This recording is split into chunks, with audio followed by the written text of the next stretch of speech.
समीर सैयद और आप देख रहे हैं नजर इंडिया न्यूज। इस वक्त मैं मौजूद हूँ मुमरा पुलिस चौकी के पास में। बता दें आपको कि आज राष्ट्रवादी कांग्रेस पार्टी की अल्पसंख्यक टीम की तरफ से एक मोर्चा निकाला गया, धरना प्रदर्शन दिया गया।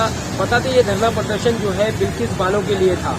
बिल्किस बानो जिसका 2002 में गोधरा कांड में रेप किया गया था, 11 लोगों के जरिए सामूहिक रेप को अंजाम दिया गया था, जिसकी याचिका दाखिल करने के बाद ये 11 आरोपियों को जो है उम्र कैद की सजा दी गई थी।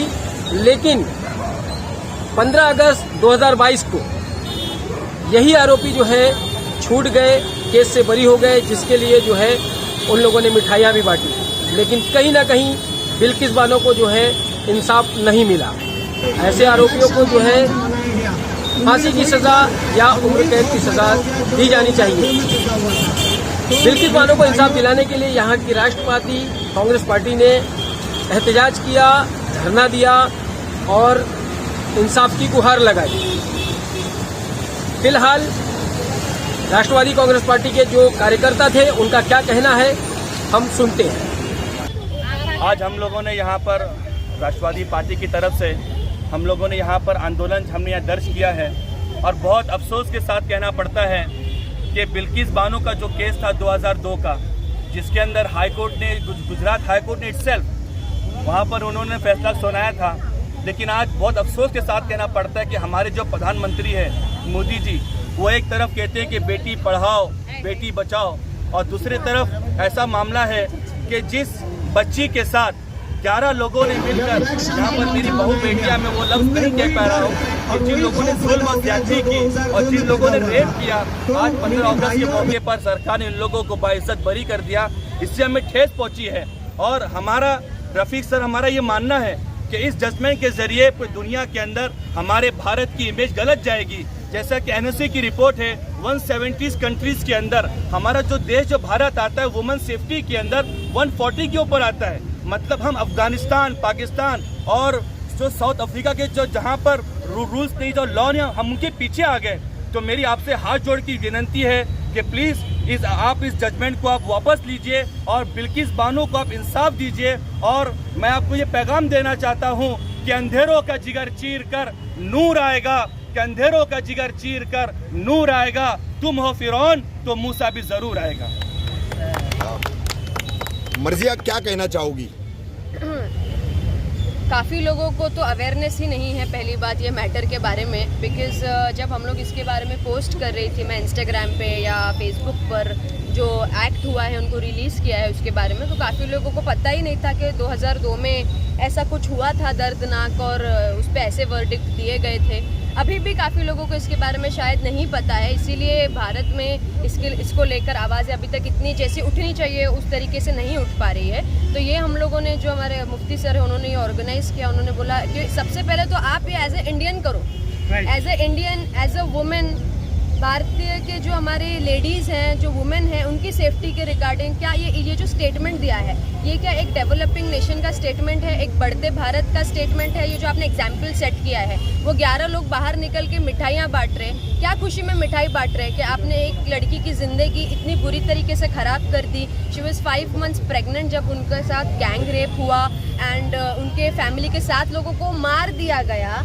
सिर्फ रेप ही नहीं, वहाँ पर मौत भी हुई उनकी फैमिली की। और आप जो भी वो स्पेशल परमिशन, ये जो फलाना फलाना जो सारी आप ढकोसले लॉ को तोला मरोड़ा तो जा ही रहा है, हम देख ही रहे हैं। पर जैसे कि I am a UPSC student and I totally believe in justice and law of this country, because ये अभी ऐसा हमको देखने मिल रहा है। अदरवाइज हमारा लॉ बनने में जितने साल गए हैं ना, उतने साल तो क्या बोले उस चीज़ में, बट इतना हमारा लॉ इतना अच्छा है अगर हम उसको सही से इम्प्लीमेंट करने के लिए जाए तो जब आपने उनको लाइफ इम्प्रिजमेंट दे दिया था, तो फिर आपने ज़बरदस्ती ये कौन सी पॉलिसीज़ ना परमिशन निकाल के उनको रिलीज़ करने की कोई बात ही नहीं बनती थी।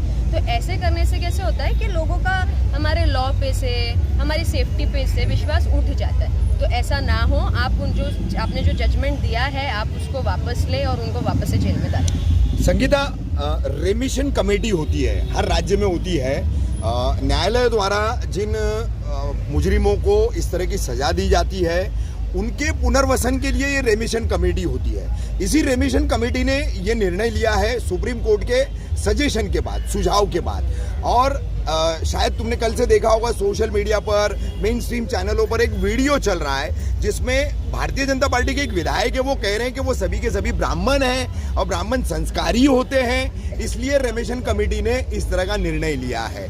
क्या कहना चाहोगी इस तरह के वक्तव्य पर?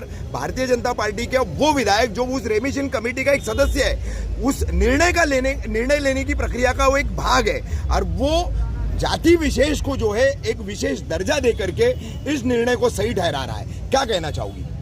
अभी फिलहाल तो अपने देश का पॉलिसी ऐसा हो गया है कि अपना जस्टिस सिस्टम हो, चाहे अपना शासन का कोई सिस्टम हो, सब कुछ सेंट्रल गवर्नमेंट के अंडर है। और जैसे ऐसे हो रहा है ना कि जहाँ धर्म पे अपना देश चल रहा है और कहीं ना कहीं हम जो है उन्नति को छोड़ के हम अधोगति के पीछे चल रहे हैं, तो डेफिनेटली ये जो डिसीजन हुआ है ये बहुत गलत हुआ है।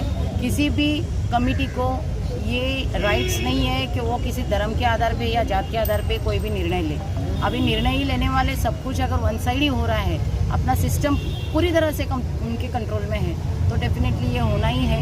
इसके लिए हम लोगों को जागरूक होना है, पब्लिक जितना जागरूक हो, और जैसे आज यहाँ पे हमने आवाज़ उठाई है, ऐसे देश भर में आवाज़ें उठनी चाहिए ताकि और ऐसे कमीशंस का और ऐसे जो कमिटीज़ है उनका मिसयूज़ ना हो जाए।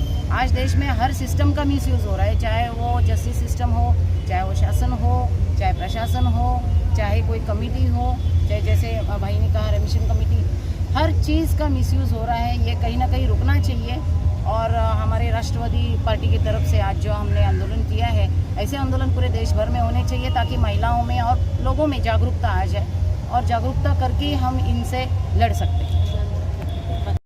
जब ब्लैक शाम के नाम से मनाया गया, उनमें वही डर और वही खौफ पैदा हो गया जो 2002 में पैदा हुआ था। तो मेरे भाइयों और बहनों से गुजारिश है कि इसके खिलाफ जो है पुरजोर आवाज़ उठानी चाहिए और बिल्किस बानो को इंसाफ मिलना चाहिए। बिल्किस बानो को इंसाफ मिलना हमारा आपका फर्ज है, फरीजा है, इस पर हमको अमल करना चाहिए और उसके लिए मुहिम जारी रखना चाहिए।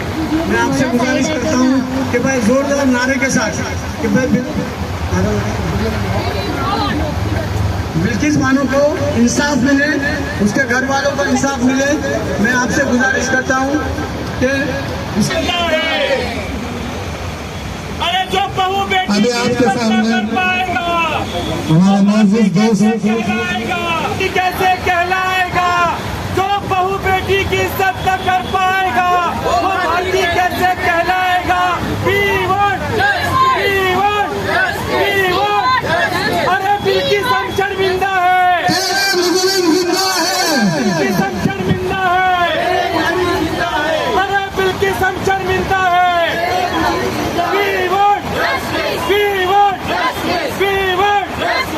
अरे जब बहू बेटी की इज्जत न कर पाएगा वो भारतीय कैसे कहलाएगा।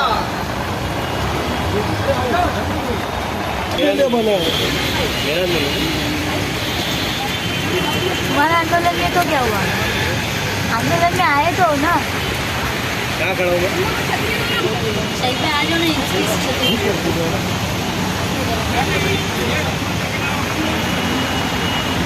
ये हरामखोर है, हरामखोर जरा कम बोल।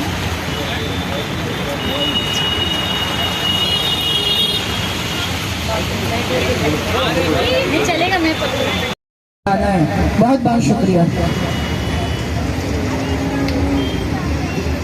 अभी हम सब यहाँ पर एक नारा देंगे कि बलात्कारी की सिर्फ एक सजा, एक सजा, बलात्कारी की सिर्फ एक सजा, एक सजा, एक सजा। जो बहू बेटियों की इज्जत न कर पाएगा वो भारती कैसे कहलाएगा। जो बहू बेटी की इज्जत न कर पाएगा वो भारती कैसे कहलाएगा। जो बिल्किस बानो हम शर्मिंदा है, तेरे कातिल जिंदा है। जो बहू बेटी की इज्जत न कर पाएगा वो भारती कैसे कहलाएगा, वो भारती कैसे कहलाएगा। बिल्किस हम शर्मिंदा है, तेरे कातिल जिंदा है। बिल्किस हम शर्मिंदा है, तेरा कातिल जिंदा है। हमको बाबा साहेब अम्बेडकर ने हमको जो संविधान, जो कानून दिया है कि हम अपनी आवाज सरकार तक कैसे पहुंचाएं। इसी की एक ये कड़ी है कि हम बिल्किस बानो की आवाज, उसके ऊपर जो जुल्म जो ज्यादती हुई है, बल्कि उसी के ऊपर नहीं, हमारे भारत देश के अंदर जितनी भी बहू बेटियां हैं जिसके साथ नाइंसाफी होती है, उन सबको इंसाफ मिलना चाहिए। मैं अभी इस वक्त हमारी एक महिला जिन्होंने हमेशा दिन रात महिलाओं की फिक्र की, चाहे वो थाना जाना हो या फिर दूर दराज इलाकों में जाना हो, उससे मेरी मुराद रूबीना आपा है, जिन्होंने हमेशा बढ़ चढ़ कर महिलाओं की आवाज को उठाया है और महिलाओं की उन्होंने बात की है। मैं उनको माइक देता हूं ताकि वो बताएं कि हमारे देश के अंदर आज क्या स्थिति है और हमारे देश के अंदर क्या चल रहा है। अगर बिल्किस बानो को इंसाफ नहीं मिल पाएगा तो वाकई ये हमारे देश के ऊपर एक कलंक होगा। मैं रूबीना आपा दरखास्त करता हूं कि वो लोगों को बताएं। अस्सलाम वालेकुम। बिल्किस ये पहला मामला नहीं है, इससे पहले भी बहुत सारे मामले आए और हम लोग ने बढ़ चढ़ के हिस्सा लेके जस्टिस की कोशिश की है, लेकिन गवर्नमेंट को दिखता नहीं है, वो अपनी ही मनमानी करते आए हैं और ऐसे हादसे होते जा रहे हैं। लेकिन हम लोग कहीं नहीं, हम लोग आवाज उठाते रहेंगे। बिल्किस बानो के लिए हम लोग आवाज, और हमको जस्टिस चाहिए। इसके ऊपर कदम किस तरीके से उठाए जाते हैं ये हम लोग को वेट एंड वॉच कर रहे हैं और हम लोग आगे भी कदम उठाएंगे इंशाल्लाह।